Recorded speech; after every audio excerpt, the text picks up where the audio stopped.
Hi there, it's Betsy-Morgan, the psychic teacher, and I love being with you. Today we're going to talk about something that is very important. I've had a lot of you asking questions about this.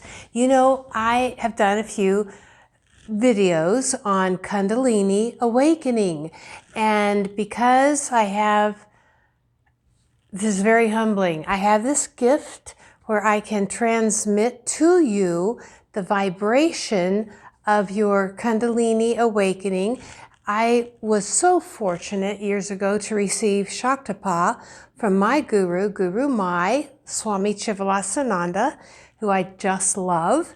And I want you to know this does not mean I don't believe in God or I'm not a Christian. I don't want us to go there with religion. I want us to go to our heart.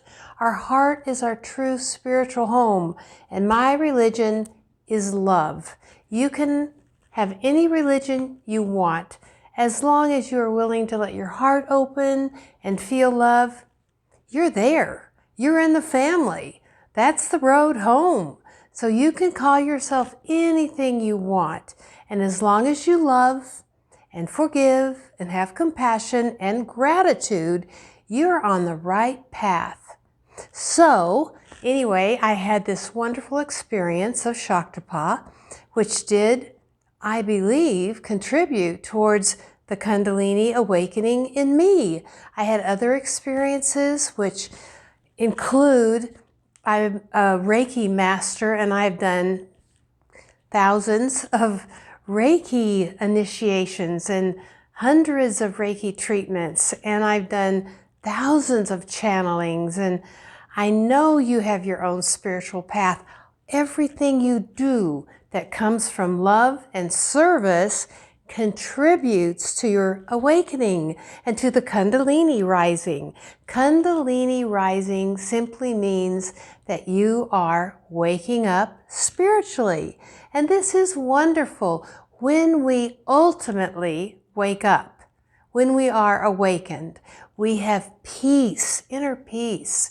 We don't have to worry about the ego. It's still there, but it's not at the front of our minds. It's back there in the background, and we just don't look at it so much. Right now, many of us come from an unconscious, egotistical perception and response to life. I hope you could follow that. But when we are awakened, it's just love, laughter, peace of mind. Great place to be. I want you to know that you and I, if we are still asking questions about Kundalini and awakening and what is it like, we're not there yet. We may still be in process of the Kundalini rising and awakening, but once it actually comes through the crown chakra, we're there. Then we can call ourselves fully awakened or enlightened. Great place to be. Now, what I want to talk about today is the Kundalini is awakening or awakened. Now what? I've gotten so many questions. I want you, if you are working on awakening, and I know most of us who are attracted to videos such as this are definitely working on becoming spiritually awakened human beings, and that's great. But the most beautiful and important part is to be happy, to give love, and to feel gratitude. That's great. That's such an important piece of the pie or the puzzle, and I feel that it is unnecessary and perhaps unhealthy to just focus on enlightenment. Like that's the end goal. Because there's no end goal, there's no stopping point. And since in truth, there's no such thing as time, because we live in the land of polarity and ego, we measure things and thus we believe in time. But there's no such thing as time, just the ever-present moment of now. So there's no rush to become enlightened. Enjoy the moment, give and receive love, and be grateful. That's what you can do to have a wonderful life. And in the meantime, you are in the process of becoming enlightened. So once that Kundalini starts to rise, and if you have watched my other videos on Kundalini, I'm not going to go over all of it. Take a look at those videos if you would. You do know that the Kundalini awakening is not necessarily comfortable, that it causes a jerking motion usually, and it comes up on its own, in its own timing, and you cannot control it. It's the strangest thing. It has a mind of its own, and when it starts awakening, it's going to do its thing. I want you to know this. It's necessary. This is what's important. It is necessary for you to be ready to surrender and to be emotionally and spiritually prepared. This means to let yourself cleanse out blocks, emotional, physical, psychic, spiritual blockages to energy rising. If there are blockages anywhere in your physical or metaphysical, your energy aura, if there are blockages anywhere, that causes resistance to the energy rising, and that can cause emotional or physical pain. There's no need to have that if you prepare. And you can do this by loving, forgiving, being grateful, and choosing to be present in the moment. These are really important little steps. I know that sometimes we don't want to do the little steps. We want to just go for the big kahuna. We want to be enlightened. And thus we can perhaps feel better about ourselves. But the ironic thing is, when we feel better about ourselves, the energy can lift. We can only have who we are, not necessarily what we want, no matter how bad we want it. Consciousness is everything. Consciousness is your kingdom. And as you practice those important little steps, that energy is going to rise and rise more smoothly without the resistance.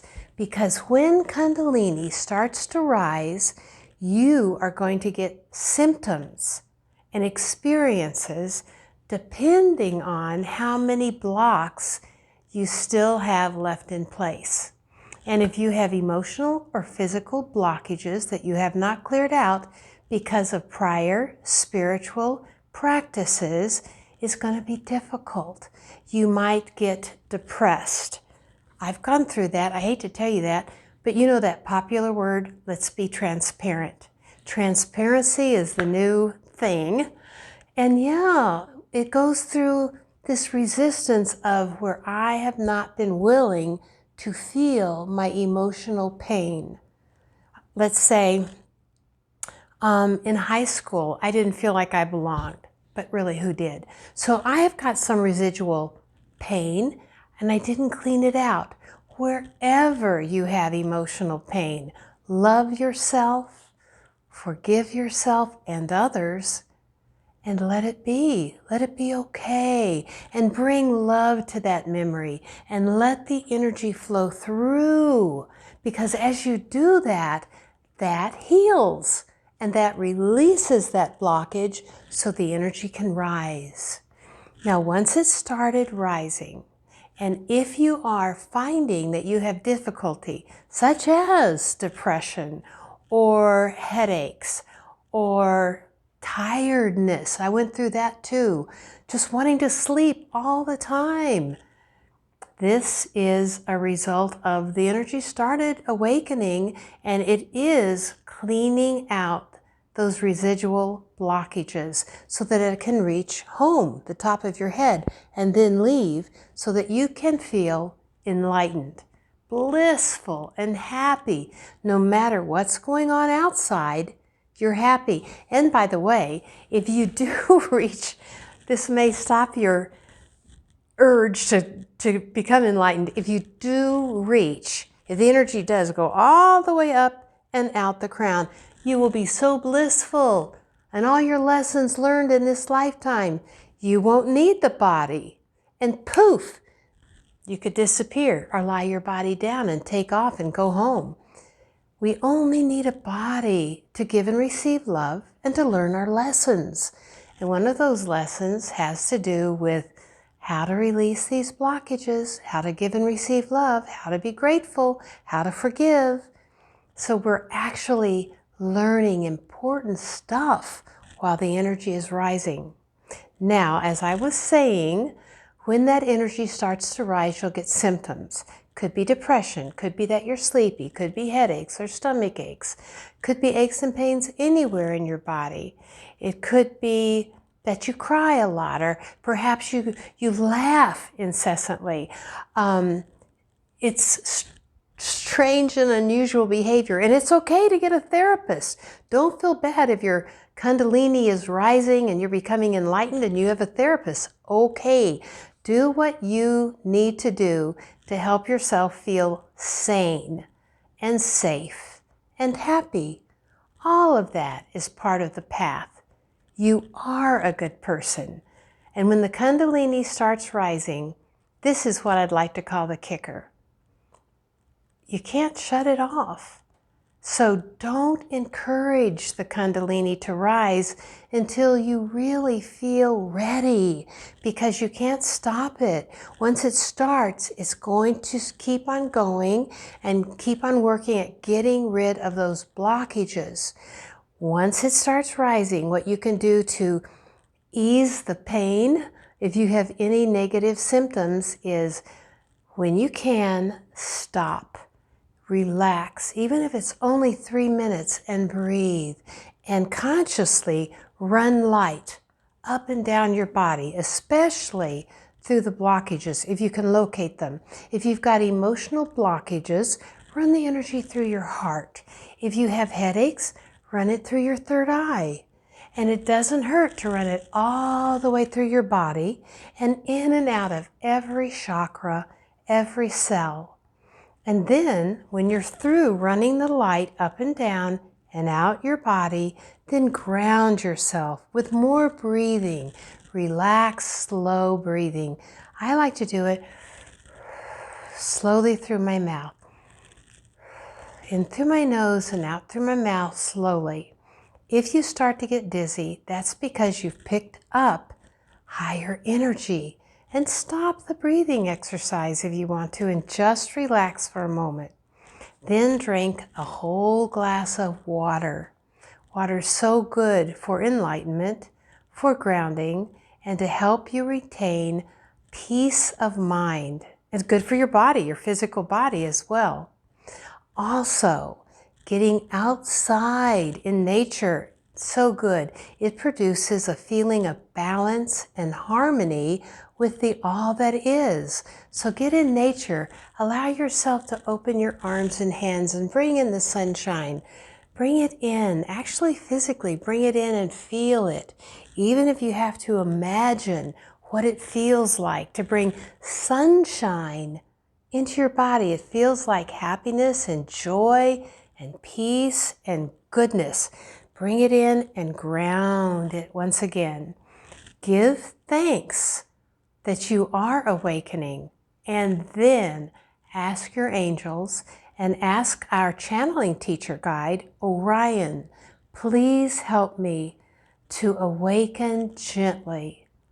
Say it 3 times. Please help me to awaken gently. Please help me to awaken gently.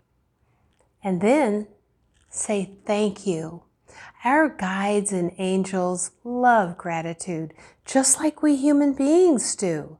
So you can talk to your guides and angels. They are all around you right now, and they hear every thought. They do not ever judge you. They just love you, and they love to be loved.